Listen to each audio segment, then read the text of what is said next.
This is an almost electric Nissan Qashqai. Why almost, and what's that all about? Keep on watching to find out.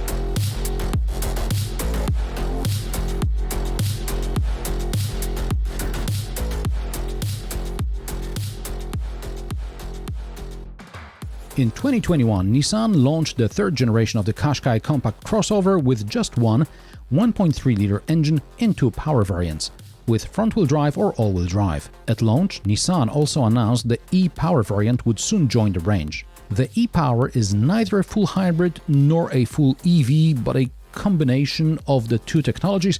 It's got a fuel door, not a charging port, but the Qashqai ePower has its wheels driven by an electric motor at all times. So let's take it for a drive and I'll explain everything.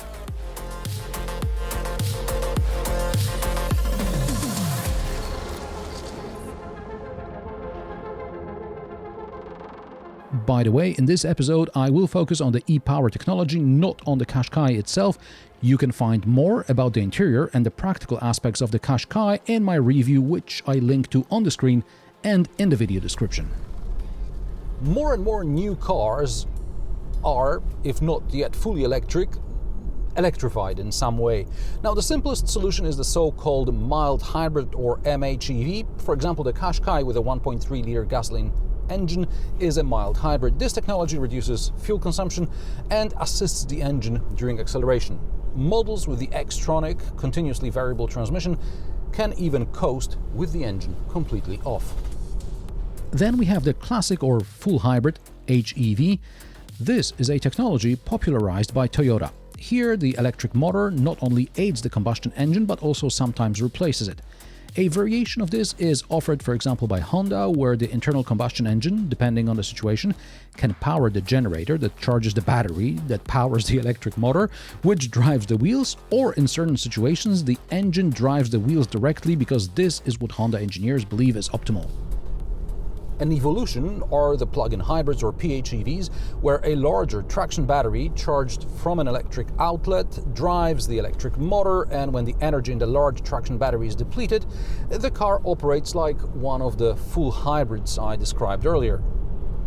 And now we come to ePower, a technology that Nissan introduced in Japan in late 2016 in the Note. With ePower technology, the car's wheels are always driven by an electric motor.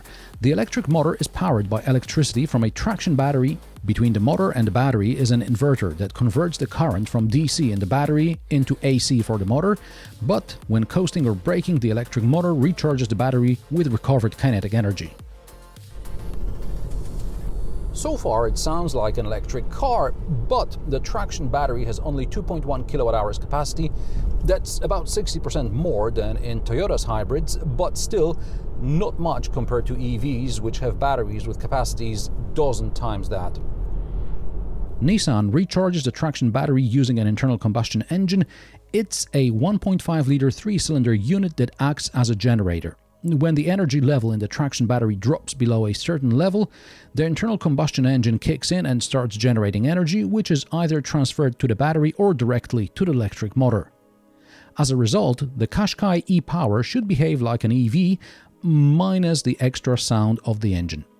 For Europe, the ePower has been tuned so the engine's RPM level matches the acceleration. Most of the time, this is how it works. Although sometimes the traction battery is discharged below a critical level, or the engine is just cold and the RPM is high for a while, then it sounds unpleasant. What are the advantages of the ePower technology? Well, you can drive a lot on electricity, primarily in the city. It's pleasant enough, although not as satisfying as driving an EV. Pressing the gas pedal harder immediately turns the internal combustion engine on.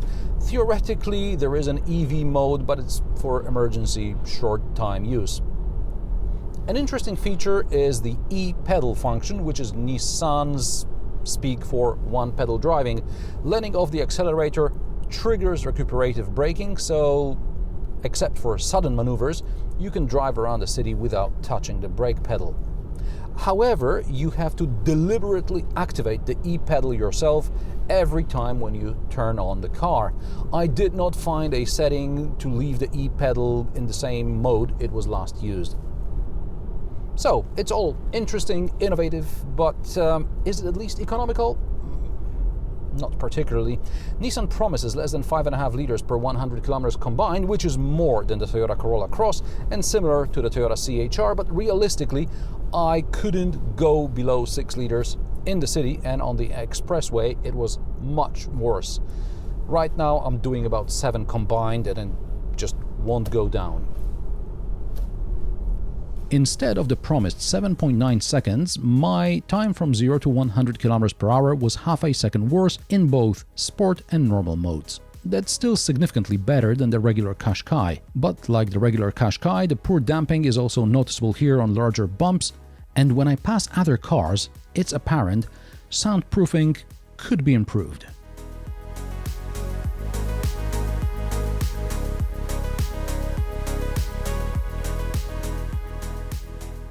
Something a fellow YouTuber from the Autovisia YouTube channel pointed out during his first drive in a Nissan Qashqai ePower. Now, that's these odd soft covers under some underbody components. Nissan uses them on both sides of the car, but the one on the passenger side has an open rear end, and I can imagine a situation when I'm in deep snow reversing and I scoop some snow or just simply tear the cover off.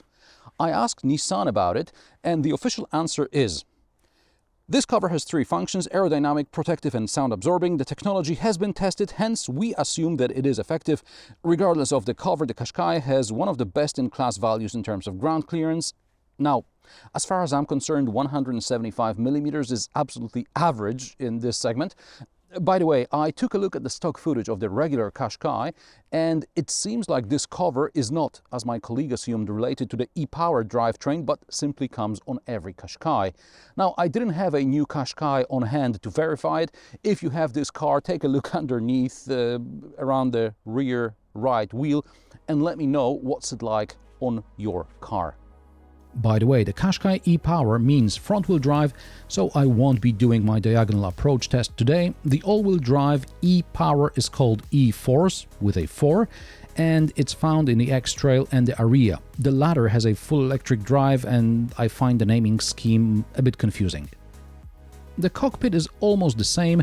There is a different gear selector than in the X-Tronic, and there's the e-pedal button. This car also gets newer infotainment system, which is still not very good. There is wireless Apple CarPlay, but you need a USB cable to run Android Auto.